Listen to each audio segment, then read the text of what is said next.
December 1944. The South China Sea is quiet. Too quiet. The night sky hangs low and starless, a black dome pressing against the ocean. Beneath it, 300 feet down, a steel shadow moves without a sound. Inside the USS Flasher, the air smells of oil, sweat, and electricity. Every man listens, not to orders, but to rhythm. The faint hum of propellers, the slow heartbeat of the enemy above. The sonar man raises his hand. Bearing 215. Target convoy approaching. No one speaks. They already know what this means. Japan's arteries are pulsing across these waters. Oil from Borneo, iron from Malaya, rice from Indochina. And tonight, one of them will be cut. Compressed air hisses. The submarine trembles. 6 torpedoes slide from their tubes, vanishing into blackness. Seconds stretch into eternities. Then, impact. A flash beneath the waves. Metal screams. Another freighter breaks apart. No cheers, no celebration. Just the steady voice of the captain. Mark 1 ship down. Maintain course. Above them, fire blooms across the sea. Below, 80 men remain silent, their eyes fixed on the gauges. They have no illusions of glory, only purpose. Because by war's end, the men in steel coffins would sink more than 1,000 ships, one torpedo at a time. Japan's empire was built on water. From the first invasion of China to the attack on Pearl Harbor, every bullet, ration, and gallon of oil that fueled its military came across the sea.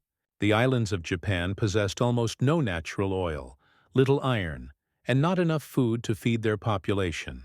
Its armies in Burma, the Philippines, and the Pacific could fight only as long as its merchant convoys survived the journey from the southern resource zones. In December 1941, when Japan launched its surprise attack on the United States, it began the war with over 6 million tons of merchant shipping. They called it the maritime nation's lifeline. But to American naval planners, that lifeline looked like an open artery waiting to be severed.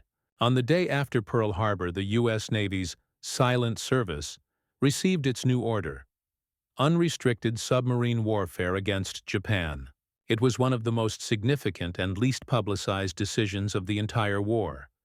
No more warnings, no more surface stops. Every enemy vessel, civilian or military, was now a target. At first, the campaign seemed doomed to fail. American submarines in 1942 were plagued with faulty torpedoes that ran too deep or failed to explode. Captains risked their lives only to watch their weapons bounce harmlessly off hulls. Mechanical failures, inexperienced crews, and poor intelligence left early patrols frustrated and deadly for the wrong reasons. Many subs never returned, not because they lacked courage, but because they were armed with duds. But the men of the silent service adapted quickly. They learned the rhythms of the Pacific's shipping lanes, the routes between Singapore, Formosa, and the home islands. They tracked smoke on the horizon, silhouettes against the moon, even the faint sound of screws in the distance. By 1943, new Mark 18 electric torpedoes arrived. Radar became reliable, and the U.S. Navy began turning statistics into strategy. American submarine commanders like Richard O'Kane of the USS Tang, Eugene Fluckey of the USS Barb, and George W. Grider of the USS Flasher turned into hunters who stalked convoys like predators under glass. Unlike the German U-boats that attacked across vast oceans, these men fought in narrow seas, often within sight of Japan's own shores. By then, Japan had begun to understand the cost.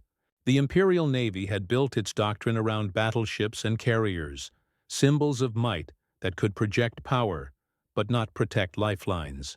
There were never enough destroyers to escort convoys, and radar technology lagged far behind the Allies.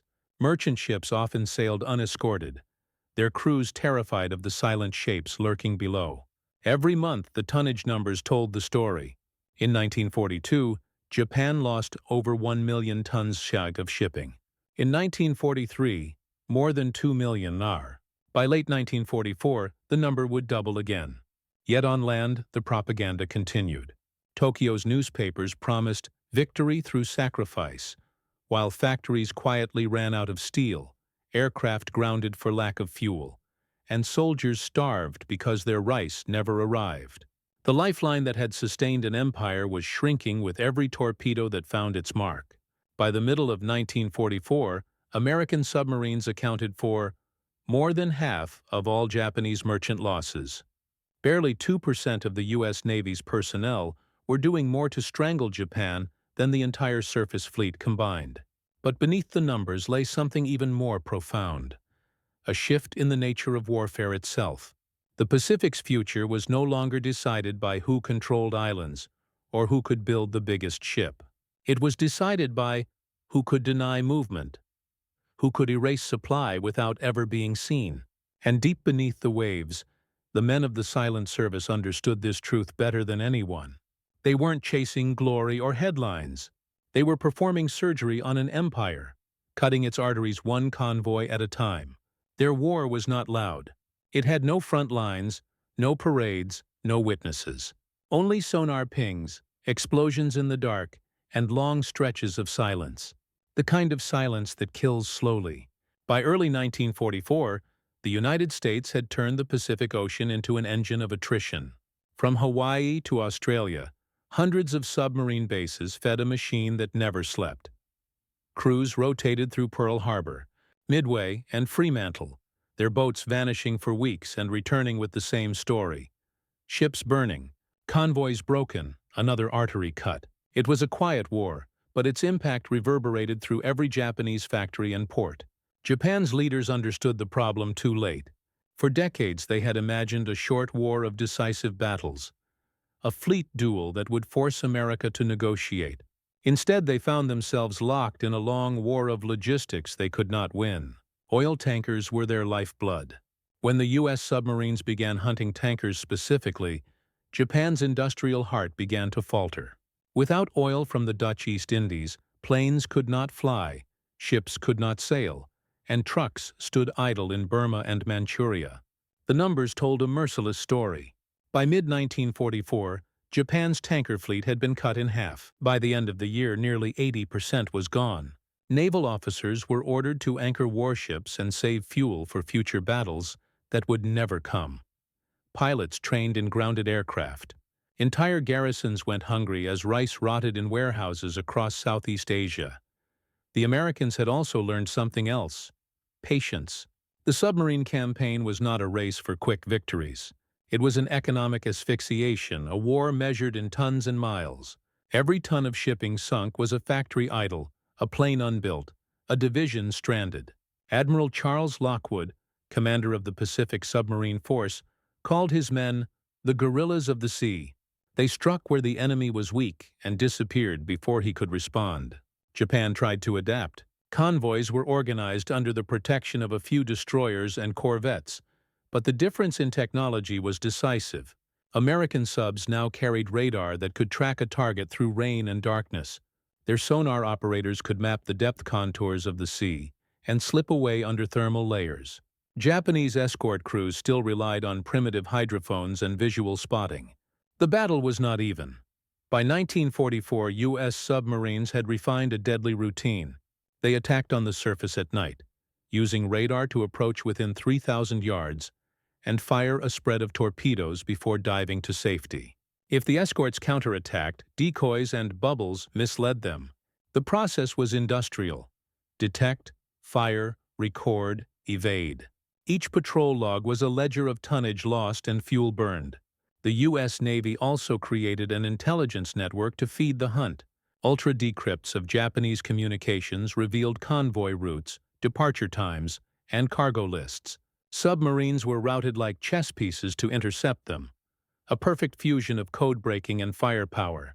In 1 month alone, December 1944, over 300,000 tons of shipping were destroyed.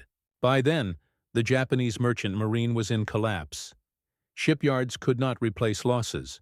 Steel was gone, labor was gone, and fuel to launch new ships was gone. Convoys from Singapore to Japan that once sailed in dozens now departed in 2s or 3s, with many never arriving. The Imperial Navy assigned admirals to convoy command in a desperate gesture to restore confidence. But no rank could change physics. The American torpedoes found steel and the sea did the rest. The results were visible from space, if satellites had existed then. A trail of oil slicks, debris and burning ships stretched from Luzon to Formosa. In the South China Sea, smoke from wrecks often merged with monsoon clouds. To sailors aboard the submarines, this was the measure of success. Not victory parades, but the slow disappearance of enemy motion. By the start of 1945, the Japanese home islands were functionally isolated. Coal trains stopped, electricity flickered, and civilian rationing tightened. A nation that had imagined itself invincible was dying from within.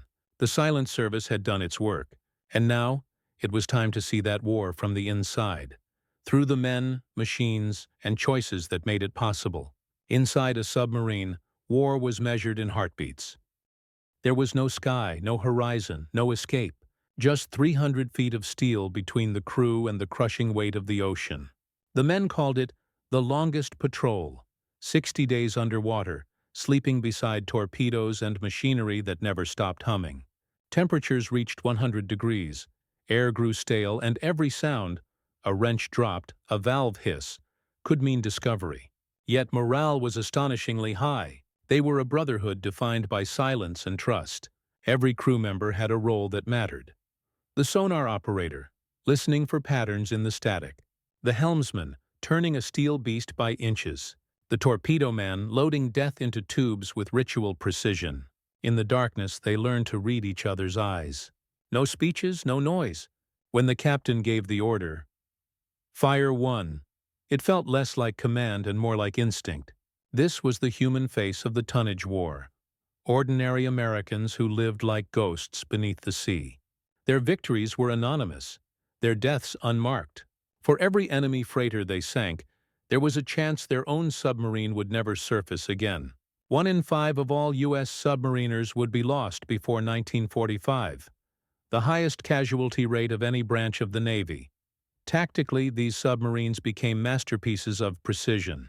They hunted alone at first, but by 1944, wolf packs patrolled the South China Sea. Coordinated groups of 3 or 4 boats that shared radar data and ambushed convoys from multiple directions. The strategy mirrored Germany's U-boat tactics in the Atlantic, but with superior technology and intelligence. Each engagement was a ballet of stealth and mathematics. A single mistake, surfacing too early, misreading a bearing, could mean instant death from depth charges.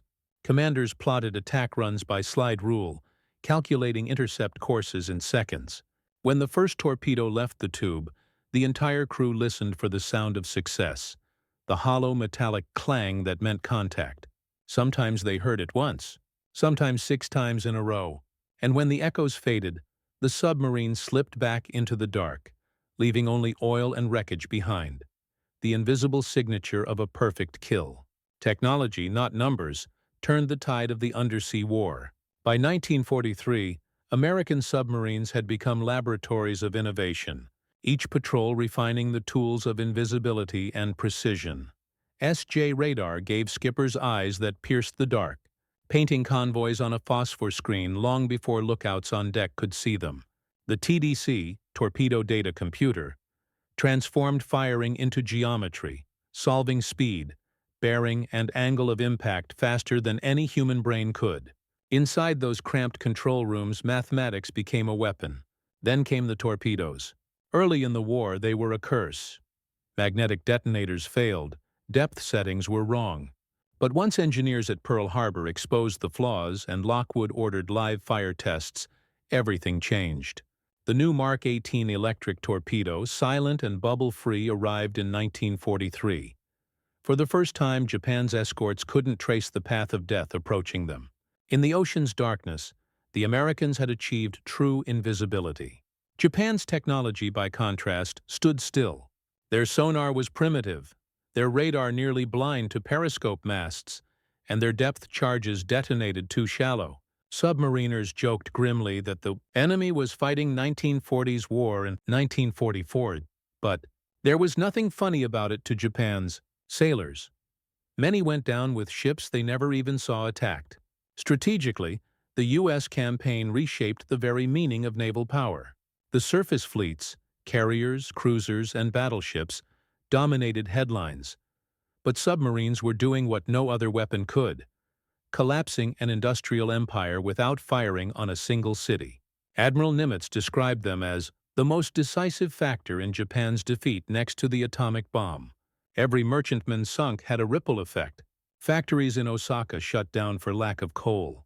Refineries in Formosa overflowed with oil that could no longer be shipped north. Soldiers in the Philippines rationed ammunition because transports never arrived.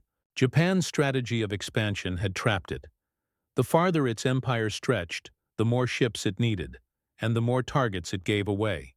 By 1944, even Japan's admirals admitted defeat beneath the waves. Their fleets still looked impressive on paper, but their engines were running on borrowed fuel, the last remnants of a lifeline already cut. By the summer of 1944, Japan's shipping routes had become killing grounds. The South China Sea, once the empire's busiest highway, was now a graveyard of twisted hulls and drifting cargo. The U.S. Navy called it the Golden Season, a bitter nickname for a campaign that left the enemy's trade in ruins. Submarine after submarine slipped through the Luzon Strait to prowl the lanes between Borneo, Formosa, and the home islands. Each patrol returned with stories that defied belief. The USS Flasher, under Commander George Grider, sank 3 large tankers in a single week. The Rasher ambushed a convoy and destroyed 38,000 tons of shipping in one night, the highest single patrol tonnage of the war. But it was the USS Tang, commanded by Richard O'Kane, that became legend. Operating in the Formosa Strait in October 1944, she attacked 5 convoys in 5 days. O'Kane's crew fired their last torpedoes point blank, sinking ship after ship as burning oil spread across the waves. In the chaos, one of their own torpedoes malfunctioned, curved back, and struck Tang amidships. She went down instantly. Out of 87 men, only 9 survived. Even in death, her record stood unmatched. 33 enemy vessels sunk in 2 years. Over 116,000 tons of shipping erased. Meanwhile, the USS Barb turned war into innovation. Commander Eugene Fluckey led his crew into Japanese harbors at night, launching rockets against shore installations and even landing a team to sabotage a train line, the only ground operation conducted by a U.S. submarine in the war. Fluckey's philosophy was simple: hit hard, hit fast, hit often. And he did. By late 1944, the destruction was absolute. Japanese convoys that once stretched across the horizon now sailed in pairs, often escorted by obsolete corvettes, low on fuel. Radar silence, evasive zigzags, even night sailing made no difference. The ocean itself had turned hostile. In Tokyo, the Imperial Navy estimated that only 1 out of 10 merchant ships leaving Singapore ever reached Japan. Factories ran dry, troops went hungry, and the fleet was forced to anchor permanently. Japan's admirals had built their empire on mobility, and now mobility was gone. The lifeline was broken. But in the months ahead, as defeat loomed, the submarine war would reach its final, devastating crescendo. In the opening months of 1945, the Pacific Ocean was no longer contested. It was conquered from beneath. The U.S. Navy's submarines now operated almost at will, crossing Japanese waters once thought impregnable. They stalked the Sea of Japan itself, slipping through minefields and shallow straits that had once been considered impassable. The numbers became surreal. In January alone, 500,000 tons of shipping vanished. By March, Japan's total imports had fallen by nearly 90% compared to pre-war levels. Cities began to starve. Factories shut down, not because of bombing, but because raw materials never arrived. Entire divisions stranded across Asia became irrelevant. They could neither retreat nor resupply. The submarines had done what armies and air forces could not. They had turned geography against an empire. The same sea that once carried Japan's strength now carried its ruin. The USS Flasher completed her patrols with a record 100,000 tons sunk. The USS Sea Lion II destroyed Japan's last operational battleship, the Congo, in November 1944. The USS Archerfish tracked and sank the Shinano, the largest aircraft carrier ever built, on her maiden voyage. Each attack was not just a victory, but a message. No ship, no matter how large or proud, could outlast the unseen hunters below. Even as American bombers prepared for their final assaults on the home islands, the submarines continued their silent siege. They began surfacing by day, broadcasting surrender instructions to isolated Japanese garrisons who no longer knew their empire had been cut apart. The once feared imperial convoys were gone. In their place floated debris, lifeboats, and the oil-stained ghosts of an industrial giant brought to its knees. By August 1945, when Emperor Hirohito addressed his nation in surrender, the submarine captains of the Pacific knew their work was complete. They had sunk over 1,100 merchant ships and nearly 5 million tons of cargo, more than all other Allied forces combined. No banners marked their triumph. No crowds cheered their return. Their war had been waged in silence, their victories buried beneath the waves. But the results were unmistakable. Japan's empire had died of suffocation, and in that silence, a new era of naval warfare had begun, one where dominance belonged not to those who ruled the surface, but to those who owned the depths. When the shooting stopped, the sea itself remained haunted. All across the western Pacific, wrecks lay like bones on the ocean floor. Freighters, tankers, transports, each a frozen moment in the empire's slow collapse. Oil still seeped from ruptured hulls. Cargo holds that once carried rice and ore had become tombs of iron and silence. The war had ended, but the submarine's legacy was only beginning to be understood. In the aftermath, Allied investigators counted the cost. Japan had entered the war with over 6 million tons of merchant shipping. Barely won. 5 million tons survived. 8 out of every 10 ships that carried its lifeblood had been destroyed, 55% by American submarines alone. The scale defied imagination. This was not a conventional campaign of fleets clashing for glory. It was systematic economic warfare, fought with mathematics and endurance. But victory came at a price. Of the 288 submarines that served in the Pacific, 52 never returned. Nearly 3,500 submariners, 1 in 5, were lost. No branch of the U.S. Navy suffered higher proportional casualties. Their names are inscribed at Pearl Harbor's Submarine Memorial, beneath the words, "To those who went to sea and never returned." For the men who survived, peace felt almost unreal. Many described surfacing after Japan's surrender to find skies bright and empty. No convoys, no danger, only stillness. Some felt pride, others only fatigue. They had lived months at a time without sunlight, surrounded by the sound of their own breathing, fighting an enemy they almost never saw. Their war had no witness and no applause, yet its outcome was decisive. They had starved an empire into submission. Strategically, the lessons reshaped naval doctrine forever. The submarine had proven itself not merely a support weapon, but a strategic instrument capable of deciding wars.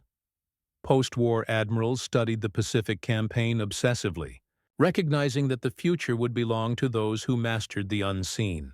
From those lessons came the blueprint for nuclear-powered subs, vessels that could stay submerged for months and carry weapons beyond imagination. In silence and steel, the world had entered a new kind of warfare, one where survival meant invisibility. History often remembers the thunder, the great battles, the firestorms, the mushroom clouds. But sometimes, victory comes not from noise, but from silence. The men of the U.S. Navy's silent service fought a war almost no one saw, and yet they changed the outcome of the Pacific more than any fleet or army. They did not march through Tokyo or plant flags on beaches. They watched the empire collapse from periscope depth, an empire that had built its destiny on the sea, undone by those who moved beneath it. Their success revealed a new law of modern warfare, that destruction is not always measured in explosions, but in what stops moving afterward. By the end of 1945, Japan's factories were cold, its harbors empty, its armies stranded across islands they could no longer reach. No amount of courage or faith could overcome physics. Ships sunk do not sail again. The submarine campaign had proven that control of supply lines was control of destiny. Decades later, When historians traced the long arc of that war, they found that the true power of America's victory was not in its size or firepower, but in its endurance. 80,000 men working in rotating patrols, month after month, year after year, had dismantled a global empire with persistence and precision. Today, when divers descend into the South China Sea, they still find the wrecks, silent witnesses to a war of mathematics and patience. Coral grows over twisted hulls. Fish swim through cargo holds that once carried the wealth of Asia. The sea, indifferent and eternal, has claimed what men once fought to control. But if you listen closely, somewhere in that depth is the echo of a sonar ping, the whisper of compressed air, the rhythm of a diesel engine turning over in the dark, the sound of a weapon that fought without witnesses and won by silence.